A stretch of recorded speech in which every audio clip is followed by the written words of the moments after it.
Life is messy, and yet we continue to pretend it's not. Women weren't allowed to order or pay for drinks. That's unbelievable. I'm interested in people, I'm interested in power, and I'm interested in politics. But you get instant response, which is very satisfying and a little scary. How do I have an orgasm? And how do I ask for a raise? Oh my God. Okay. Fire's not good.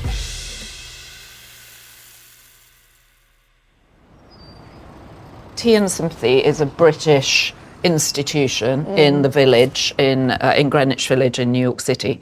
I've been coming here since I moved here 30 years ago, but the name is kind of ironic because there really is not much sympathy when you get here. You'll get here, there may be a line and you can't jump the line. Nikki, who is the kind of main owner and hostess who runs it with her daughter Audrey, is notoriously unsympathetic. So really what you get is tea and instructions to pull yourself together. But you also get much more useful. Much more useful and much more familiar. And you also get a very good shepherd's pie, and the cakes are legendary, and they're like sort of proper English cakes. Amazing. I'm gonna help myself to this tea because I would love to. Well, you've got English breakfast, yes, right? Yes, I've got I English think someone breakfast. might be pouring it. I think Audrey Am might I? come and pour okay. it for us. Well, amazing. Because it has to be poured properly too. Well, tell me about the whole tea room thing in your, like, what is the culture around tea rooms like this? I mean, tea is a great thing. My parents still at 4:00 stop for tea, and when I'm staying with them, there's always 3 different cakes. You can have a piece of, or possibly 2 pieces of different cakes, and it's just a punctuation point during the day, which to me is more interesting than meditation. And for me, it doesn't make me jittery like coffee does. And I'm slightly suspicious of coffee and the capitalist, the whole reason for the coffee break, which was women in the, coming into the workplace, and they figured out women worked harder than men, and if you gave them coffee, they worked even harder than men. Yes, true story. And so tea feels more soothing. Coffee feels like it jacks you up. That's very true. And I don't need to be jacked up any more than I am. No, me neither. I agree with that. I wanted to start by asking you about your first article. Oh, yes, but first we have cake. Amazing. Chocolate, proper English custard. Excellent. Thank you very much. Delicious. Wow, so good. Amazing. Yeah, this is proper ginger cake. Really good stuff. Thank you. So your first article, your very first published article, was in the Yorkshire Post, is that Yes, correct? it was. It was in the Junior Yorkshire Post, which was the thing that appeared on Saturdays. I was 10, and I discovered that if you wrote and they published it, they would send you £2, which at the time was actually quite a lot of money. And I was like, oh, this is really fun. And so I started early. And what was the article? Do you remember? Well, there was a series of them, and I can't actually remember which was the first, but it was usually what I'd sort of been doing that weekend. So not just your first article, but your first column. Yeah, I did a series of columns for the Yorkshire Evening Post. And it was usually about where I'd been. I think I wrote one on Scotland, one on Northumberland. I can't remember the others. That's amazing. So what do you think that publishing an article in a paper when you were 10 years old did for you in terms of thinking about your relationship to the world, to media? Well, I often think when people say they don't know what to do or they're stuck doing a job that they're not really enjoying, I always say go back and look at your childhood and see if there are clues for what you actually enjoyed doing when there was no pressure for you to do it. So I would spend my weekends writing essays or writing stories, and I would do a lot of drawing. I mean, I just loved doing that. And then I would create my own little books and magazines. Who knew that, that was actually, I was going to go on and earn a living from that. But what I loved about magazines and what I loved about newspapers, and of course this was pre-digital, was this sense of the outside world coming into your home, that it brought ideas, it brought a sense of the future, and it was early connection. Now we're connected all the time to each other, to the outside world, to people we don't know, to people who hate us, to people who love us. But at the time, you didn't have that connection. And so the written word was the nearest thing you had to staying connected with the world. Like opening the window. Yeah, like opening the window. Great image. Yeah. And then you went on to university. Yep. And after university, your first job was at The Spectator? Correct. Is that- Yeah. And you went on to a series of newspaper jobs in Yeah. Britain at the time. In a lot of ways, that culture doesn't exist anymore. That culture of newspapers in the 80s, was it? Yeah, 80s and 90s. In the yeah. 80s and 90s is a moment in time that is no longer here. Tell us about it for somebody who, you know, growing up today in journalism school who might not know what those newsrooms were like. What was that culture? Well, I mean, first of all, they were incredibly noisy because you had typewriters. And I mean, I am not exaggerating when I say, and I want to talk to you, but I also want to be able to eat ginger cake, that you would get 7 pieces of paper, 7 pieces of carbon paper. You would put it into the typewriter and you would have to think very carefully about what you wanted to say, because if you made a mistake, you had to either rip the whole thing out and start all over again, or you had to correct it 7 times. Oh my You know, and you gosh. would have what was called Tipex whiteout, Yes. where you had to cross it out. So you take them out and you take every layer and you white out every single layer. you have to. You have to, because each layer is going somewhere else. Yeah. So there was more planning ahead of what you were going to write. And it was fantastically noisy. Then computers came in, and half the newsroom, largely men, would say, well, I'm not going to use a computer. That's ridiculous. There's nothing wrong with a typewriter. And of course, those people just disappeared out of the newsroom. But it was a very fun, lively culture. And you felt like it was what you were doing was important because it was a way of getting information to people. And it was tribal. So people read The Guardian and that was their tribe. They read the Daily Telegraph or the Times and that was their tribe.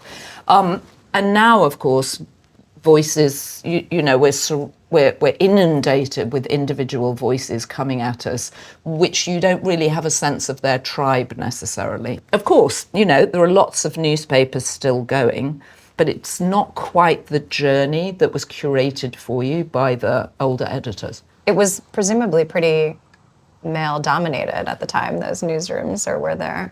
Well, it was very male-dominated. So good. Oh my God, so good. Proper pieces of ginger. Really in it. good. I mean, it was so male-dominated that in the evening, I worked on Fleet Street when I was working at the Daily Telegraph, the legendary Fleet Street. So you had the High Courts at one end, you had St Paul's at the other, and in between you had the big British newspapers. And so at the end of the day, all the journalists would roll out of the various papers and congregate in 2 or 3 pubs, the best of which was called El Vino's, which is still there. But the crazy thing about it was, and this was in the 80s, that women weren't allowed to order or pay for drinks. Now, That's unbelievable. isn't it? I can't believe that recently. Yeah. So, of course, now I look back on it through the lens of, you know, feminism and think how outrageous. But at the time, me and the smattering of girlfriends I had in the newsroom were like, well, this is great. We Yeah. paid You for our never- drinks. It was super fun. And we didn't have to struggle to get to the bar. So it was actually rather relaxing. And what It was were great. you wearing? What was the normal apparel like during this time? How would you get dressed in the morning to go to the newsroom? Well, great question. Kind of shoulder pads, I think. I think there was a lot of, I mean, I just always wore suits because it was just easier, skirt suits, as did my female friends. And for the most part, you just threw on a shoulder, you know, it was a shoulder pad. Your shoulders came in the room before you did. And then pretty short skirts with tights. Yeah. It's kind of fun. Yeah. And I had a bicycle. I cycled everywhere. So it was a very sort of fun time. And also you're beginning your career and you're Yeah. thinking, well, this is where I want to be, and you're making friends and also you're writing about things that matter. What were You you know. writing about at the time? Well, I was writing about whatever the news of the day was. Then I moved into arts coverage and I wrote about that. Then I had an op-ed column at The Guardian, so I was writing about whatever felt timely. And actually writing a column for Substack has taken me back to those days where you're constantly trying to think about, what am I going to write about that's interesting and how is my take different to everybody else's?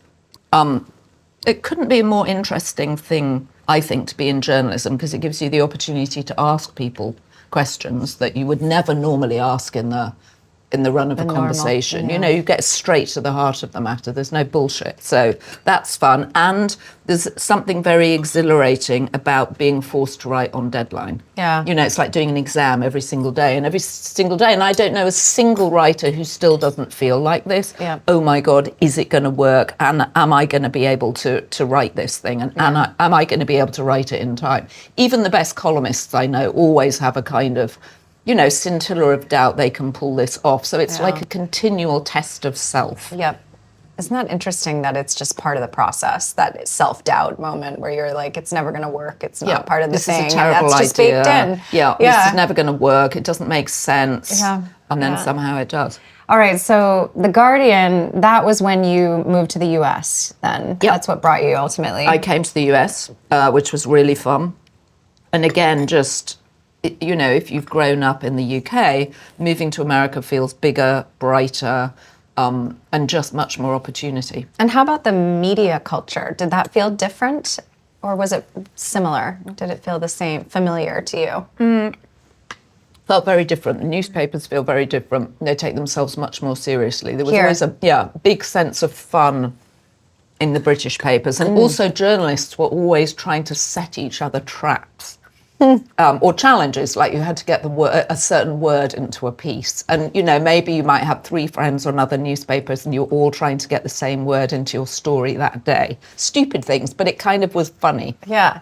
Like I remember one evening the word was stoat, which is a funny little animal, and everybody had to get stoat into a story. And it was so funny and creative the way people did it. It seems Here, there's healthy. none of that. It's like healthy to have that sense of play, I think, especially when you're dealing with something serious and impactful. And I think the sort of jokes and the cross newspaper jokes were to help people let off steam, because sometimes you were doing terrible stories. I mean, Emma Tucker, who's now the editor of the Wall Street Journal, was reminding me the other day that we had met on a bombing in the UK when 16 bandsmen had been blown up by an IRA bomb. And, you know, covering a story when we were both in our early 20s covering that story was sort of, you know, very intense, and you're confronted by this terrible loss of life, the violence of it.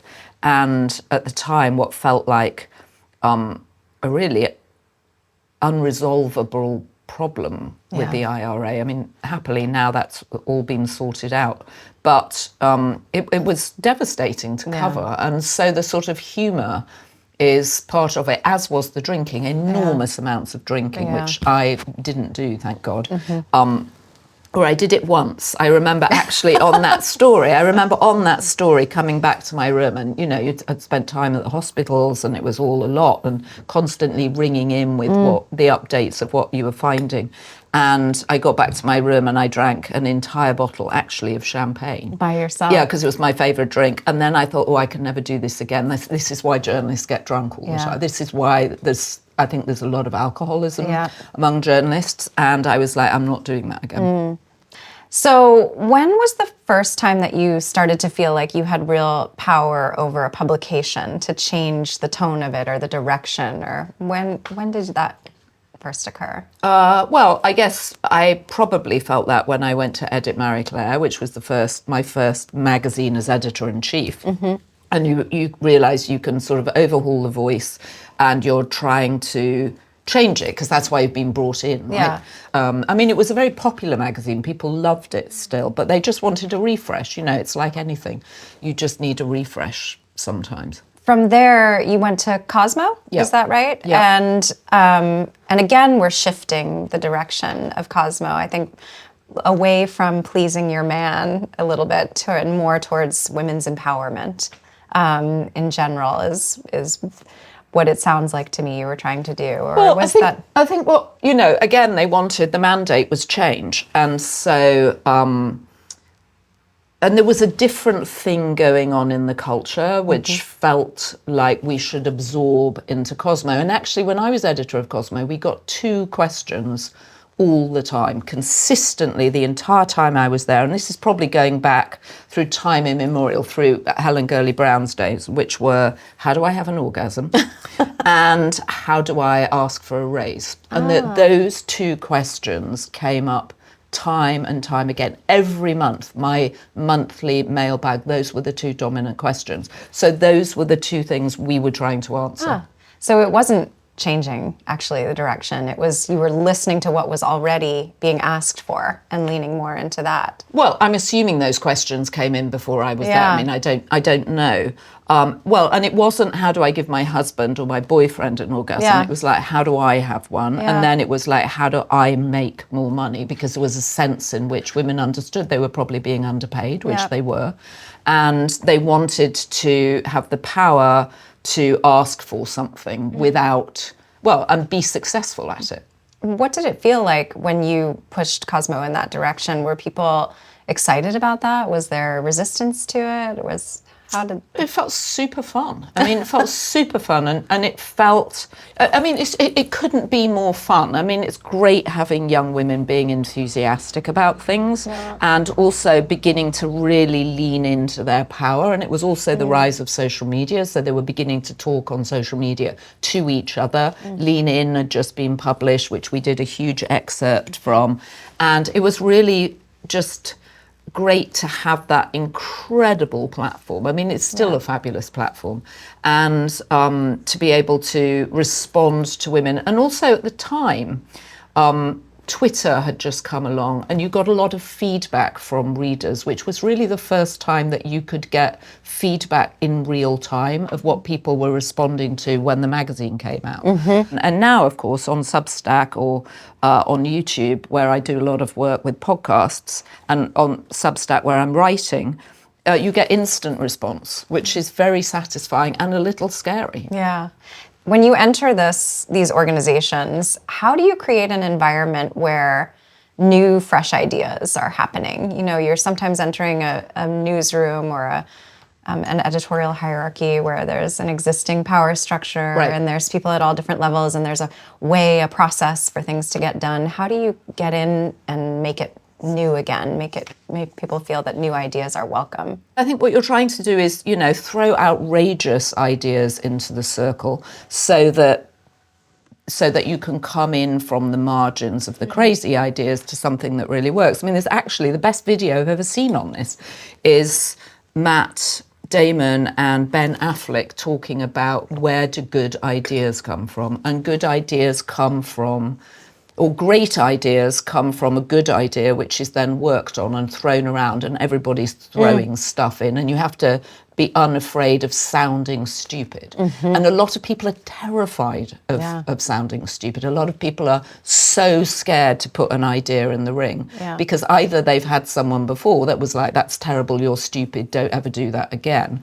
Or they're embarrassed in front of colleagues because they think someone's going to say something. Right. snide. Or the structure is such that it's not encouraged, right? That you're just, Yeah, exactly. Yeah. And I've always sort of felt I have no hierarchy around a good idea. A good idea can come from anybody. So when you come into an organization with a mandate for change like that, what kind of management style, like that's a very hard problem when you have an existing structure, existing culture, existing mandate, and you're trying to push all that in a different direction. What management style do you think is most effective around creating change like that in a media organization? Well, I think you have to bring people with you where you're all on board for the same mission. So you can't do it on your own. You need to build a team, right? So I've usually had a posse of people that certainly I took from Marie Claire to Cosmo. Right. And hired at the Daily Beast. And what you're looking for is people who understand the vision, as long as you can put it clearly. And Ben Sherwood and I, when we took over the Beast, had a very clear idea of what we thought would work.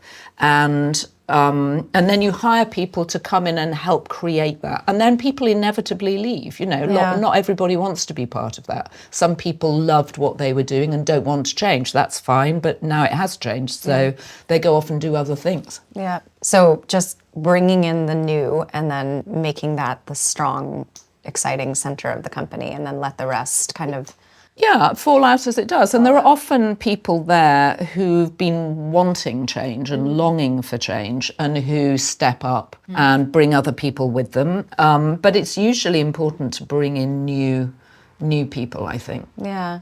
When you look at the media evolving in the landscape right now, do you see any other media organizations that are innovating in the right way, that are managing to look at the environment now and change things internally to adapt in the right way? Well, I think everybody's trying to do it, right? Clearly, the Wall Street Journal's gone through enormous changes since Emma took over. The Times is constantly evolving. You'll see video on its homepage now in a way that you didn't see before. Obviously, you see the puzzles that they didn't have before. You've got The Athletic coming on board. I mean, in terms of two big sort of, traditional media voices. And then you see the breakup of cable television, you see the expansion of Netflix, you see the enormity, the dominance of YouTube. And I think it's really exciting that you get to find more unique voices. Sorry, it's on fire. Oh my God. Okay. Fire's not good. Do you have a rag?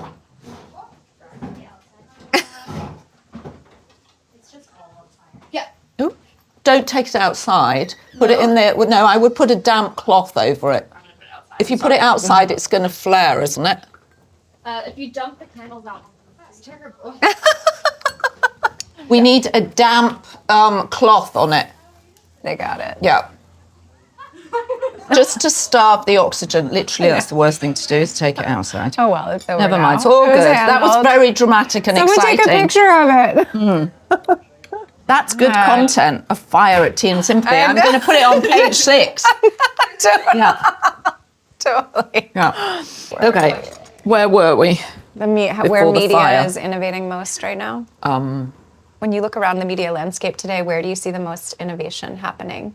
Well, I think the most innovation is happening on platforms like Substack and YouTube, because people are figuring out what works, what people tune into, and people are feeling more confident in their voices, I think, which means we hear from a lot of voices that we don't normally hear from because they're mediated by media.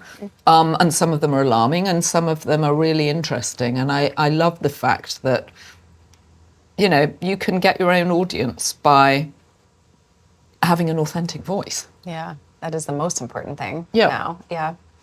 Let's go back to when you were at Hearst and you were at one time managing, I think I read over 300 editorial brands or something. Well, under 300 magazines globally, because Yeah. Hearst had a big global footprint. And Right. for example, Cosmo had 65 editions globally. And it was incredibly interesting because they were all slightly different. They all understood what the central premise was, which was kind of a fulfilled, rounded, having it all life.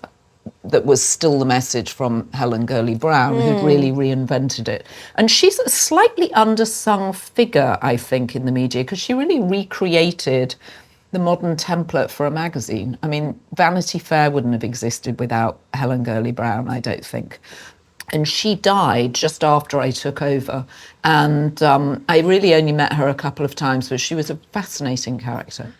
When you were managing or overseeing that many different, there were editions of the same magazines, but still it's a lot of different editorial visions to be holding on to. What is the skill that you need to do that kind of editorial thinking at scale? Well, I think the skill is to articulate your vision and then be sensitive to people in different communities and different countries, being able to take your vision and then evolve it to what their local needs were. So, for example, in the Muslim countries, they wanted women on the covers with headscarves. They wanted any sex to be talked about in the context of marriage, not extracurricular sex or single girl sex. So there were sort of different nuances according to where you were writing about.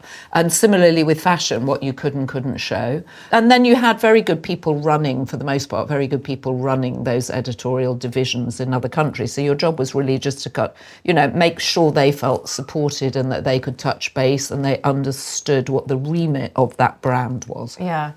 It reminds me a little bit of advice somebody gave me once about management, that there's different management styles and not all of them have to be paternalistic. Not all of them Right. have to have this like authoritative sort of masculine way of like, okay, marching orders, you do this, and that a lot, you can have a different management style. You can be a more nurturing or softer, but just as strong still, that there's different ways of doing that. Do you think Yeah. that's true?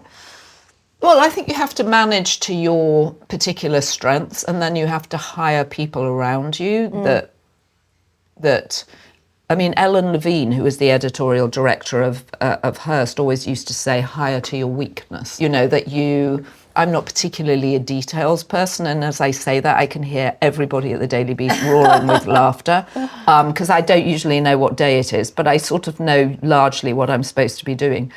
But I do have a good sense of how to create a voice and how to create something that's visually impactful. And I do have a good sense of what people are talking about, or what they're going to be talking about, or what they might want to talk about, which is a different skill to, you know, always getting everything out on time. And so you hire around your particular management style, I think. And I hope mine is relatively flat, but, you know, for the most part, my door is open, unless I'm editing, and I want to hear from people. I don't, for the most part, care who comes in, as long as they've got an idea and something to say that's interesting. Yeah. You said something at the time, I think I read, my route is being recalculated. Is that accurate? Did you say that, or? I did say that. I did a little. I did a video when I left on a treadmill desk that I had that I'd done a sort of series of things on. And, you know, all companies go through changes. Yeah. Hearst was going through a change. I mean, the impact of digital on a magazine company was enormous. And I was, in essence, doing what a lot of editors were doing, which is managing decline. And I had managed decline well. We had declined in terms of market share, probably less than other people. But at a certain point, there's a moment when you want to start leaning into growth and doing something fresh. And I had been at Hearst for 12 years, and it felt like, oh, there's a gap in the clouds here where I can sort of take off. My kids were older, and I'd had an absolute blast, but it wasn't going to last. You know, I think everybody in magazines knew there was a train driving straight at you called digital, and it was going to mow you down. And it was much less fun than it had been. I love that idea, though, of embracing. I mean, we've all had those moments. If you've lived, you know, if you've worked hard at a professional career, you have those moments where something is changing direction in a way you didn't expect, or perhaps you did, but you weren't ready for. And I love that idea of like leaning into it instead of just accepting, like, this is what's happening and now here we go, you know, rather than fighting against it. I think it's easy to get stuck. It's very easy to get stuck. You see people get stuck all the time, and then you see it too late for them to change, right? And you can't get out. And so I had a moment in the clouds when I could get out. I had a fantastic time at Hearst. I loved working there. The guy that took over didn't last in the job very long, unfortunately. But these are hard jobs. These are hard jobs. You're managing decline, and you can't build the railroad fast enough for the train. The train is... You can't build your own railroad fast enough to keep the train from mowing you down. Or at least that's what it felt like in the moment. Yeah. And now these magazines don't exist, you know, they just don't. The physical product, for the most part, doesn't exist anymore, and it's not as luxurious, and it's not needed as much because it's impossible to compete with the phone. The phone is a fabulous device. These people that say, oh my God, the phones, or I'm like, what are you talking about? The phone keeps us connected. It's fantastic. There's so many ideas in there. I can do everything on my phone. I can book a flight. I can watch a television show. I can text my sister. It's incredible, the phone. And so to keep sort of running after the phone with an old magazine sort of saying, hey, it used to be better in my day, it's not true. The world has changed. And you want to be part of that change. And at the time, when I left Hearst, I was being offered all sorts of opportunities, and I had a great time sort of experimenting. So then the Daily Beast, you came into the Daily Beast again with a bit of a mandate to change. Yeah. And what was it like when you were there? What was the first thing you felt like you wanted to do differently, or you wanted to steer differently for the Daily Beast? Well, I came into the Daily Beast not on my own, with Ben Sherwood, who is a friend. He'd left Disney around the same time as I'd left Hearst. He'd created a youth sports startup. And the two of us had talked about trying to create actually what turns out to be, I think, sort of Substack. We had, back in sort of 2019, tried to figure out, could we create a sort of agency of journalists, a sort of William Morris or a United Talent of journalists. And we couldn't quite figure it out. And he was on the West Coast, I was on the East Coast. It was hard to get things, it was hard to get enough time to actually really focus on it. But we had never let the idea go. And then when we got approached to do the Daily Beast together, which we both looked at separately, we thought, oh, this could be hilarious. And because the bones of the Beast are so good, going back to when Barry Diller and Tina Brown first started it. And it felt like there was a moment in the culture, actually, that could use a really smart, robust tabloid voice. And we didn't know. We took over in the April of 24, so 2 years ago, and we didn't know that Donald Trump was going to be elected. But we could tell something was going on. I mean, just instinctively. And there was an election, and we thought, well, what the hell? Why don't we jump in and let's see what happens, kind of thing. And then we hired Hugh Doherty, the fantastically talented, ludicrously talented executive editor, and sort of set off on a journey, which I would say that every day, there hasn't been a single day when we haven't all roared with laughter at least once or twice. Oh, that's amazing. I mean, it's that's insane what's going on, and having the fun of a vehicle, a platform to do that is great. When you say, the bones were good, the bones are good of an organization, that's something you look at, and knowing that, then you have a lot more ability to do other things. What do you mean by the bones of a media organization? What needs to be there to be strong skeleton? I think that you understand what it is. So when we got to the Beast, it was a strong tabloid in its DNA, which sort of during COVID had, actually it had been very useful during COVID, but COVID was a difficult time for a robust voice like that. And, having good bones also means that, A, it's clear what you are in your DNA, and B, that there is an audience for this thing. Because often you can find products which are great, but essentially there's no audience anymore. There might have been an audience, but the audience has moved on, or they've moved to a different media, and it makes sense for them to do that. So you're never going to revive this thing. It's beyond CPR. Yeah. And the Beast very clearly wasn't beyond CPR. We could see that we could inject some fun into it. It slightly lost a sense of humour, and it had really been losing money. When we took over, it had lost, I think, $10 million that year, and we're going to make around that this year. So we could see there were some opportunities that hadn't yet been taken. There wasn't any real presence on YouTube, and there were just lots of opportunities that we could see. Where do you think is the most untapped potential now? You've launched a bunch of shows, you're doing a bunch of video. Are there other areas where you're looking to? Yeah, I mean, would love to dig deeper into the potential around Beast Television and bringing on lots more voices. I mean, that's what, we've really, we got there, we sort of, tried to understand what was what.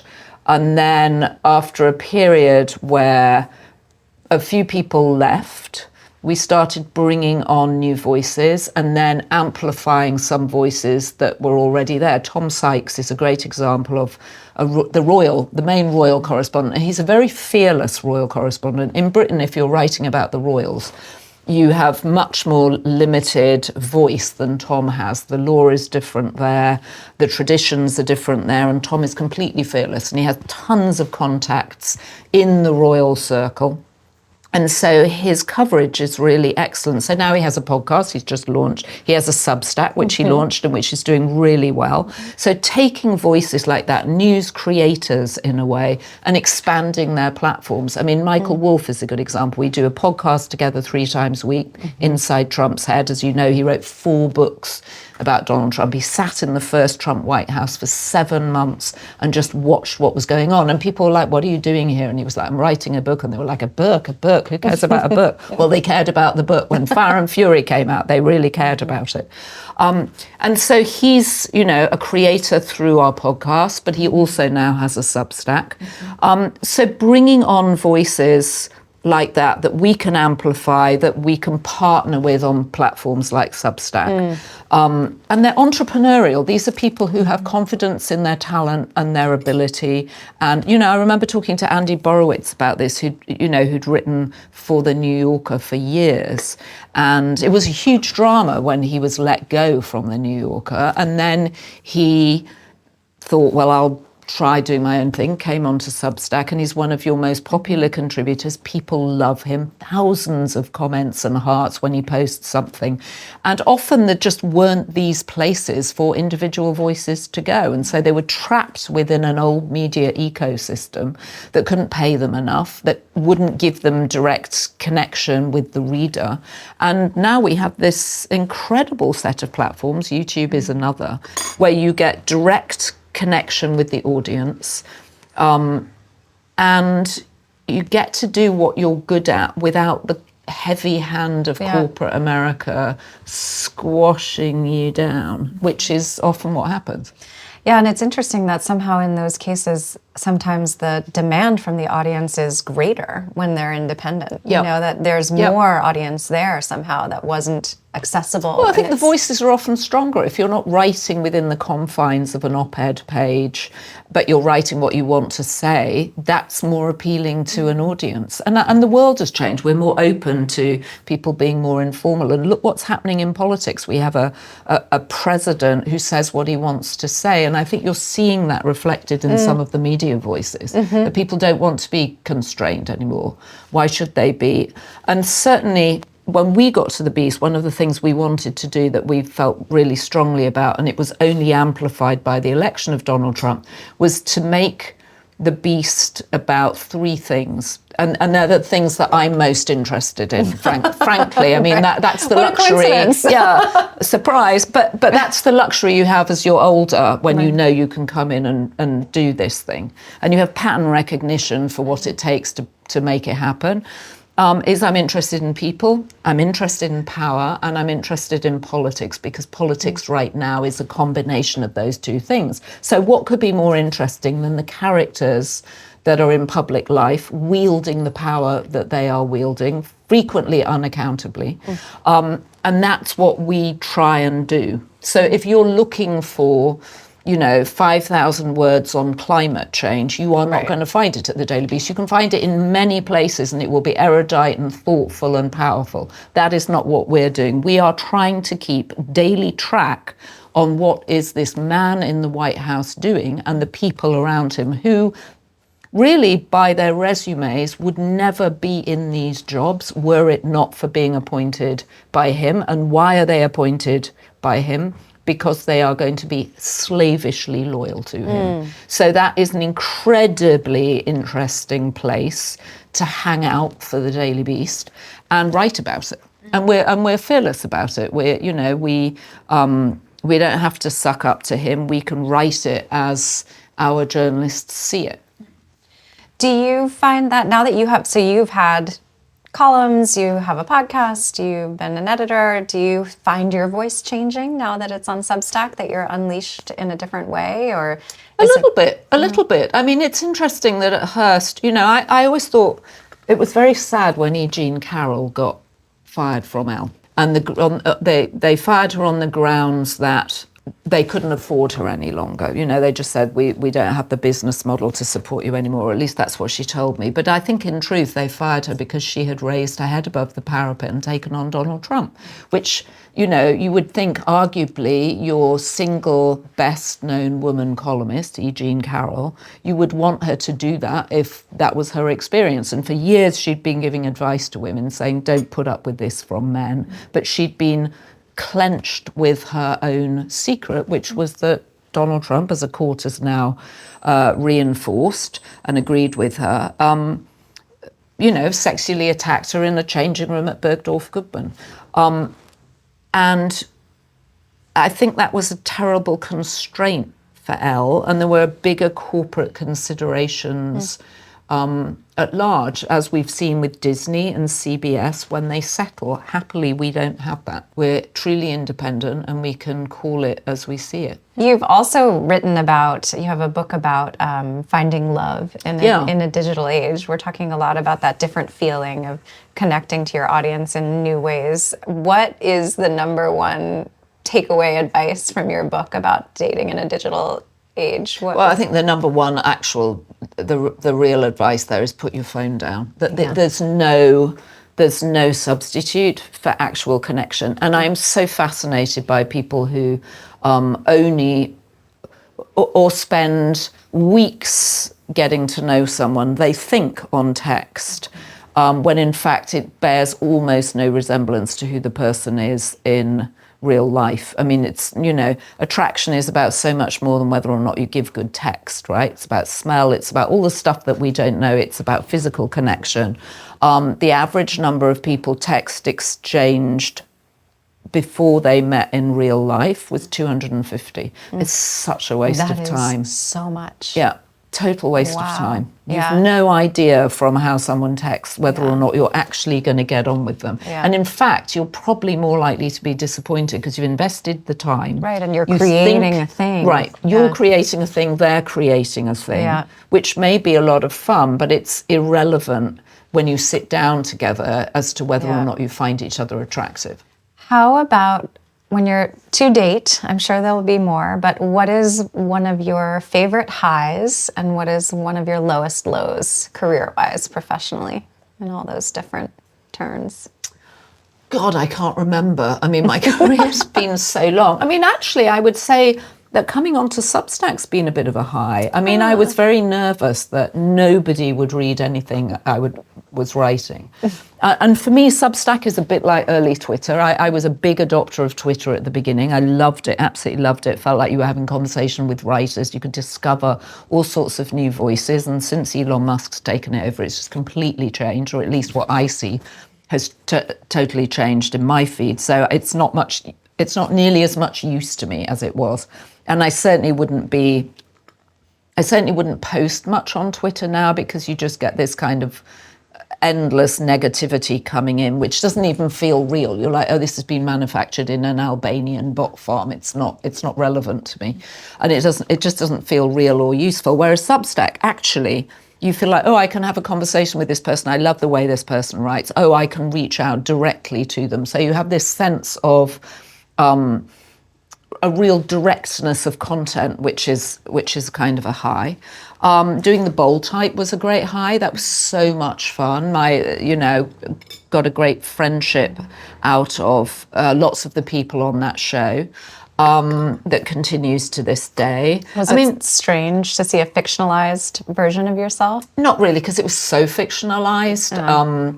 But it was really fun. It was really fun to be part of that process. And then I get great highs from people coming up to me and saying that I won't remember them, but they interned with me, or, they worked for one of the magazines I was on for a year, and they have gone off and done great things, or written books, or written a television show or something. The lows were things like, when I was a foreign correspondent, driving the wrong way up a road. I mean, I remember literally going off to do a story in Indiana and taking, I'm pretty sure it was the I-65 the wrong way. Oh my God.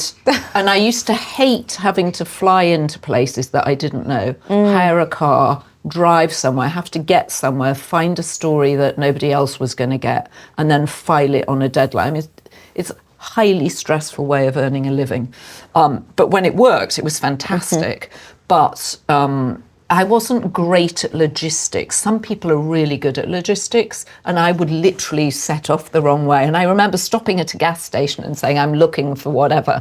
And the guy was like, oh, you're 200 miles the wrong way, sweetie. And I had to kind of hair back. So those were the kind of lows, those moments when you were like, what's wrong with me? Yeah. Why can't I read a map? And now, of course, it's easier because you have sat nav and a little voice in your phone telling you what to do. But at the time... Well, we can never travel together because I'm exactly the same Are way. you? I'm Okay. exactly the same way. Well, I think that means we should travel together, actually, And get because we'll very have a lot of lost fun. and be very late. Yeah, but it was always that thing of just the complexity around logistics that were my lows. And you Yeah. just want to say, I can never do this again. I'm Yeah. never going on another trip, that kind of thing.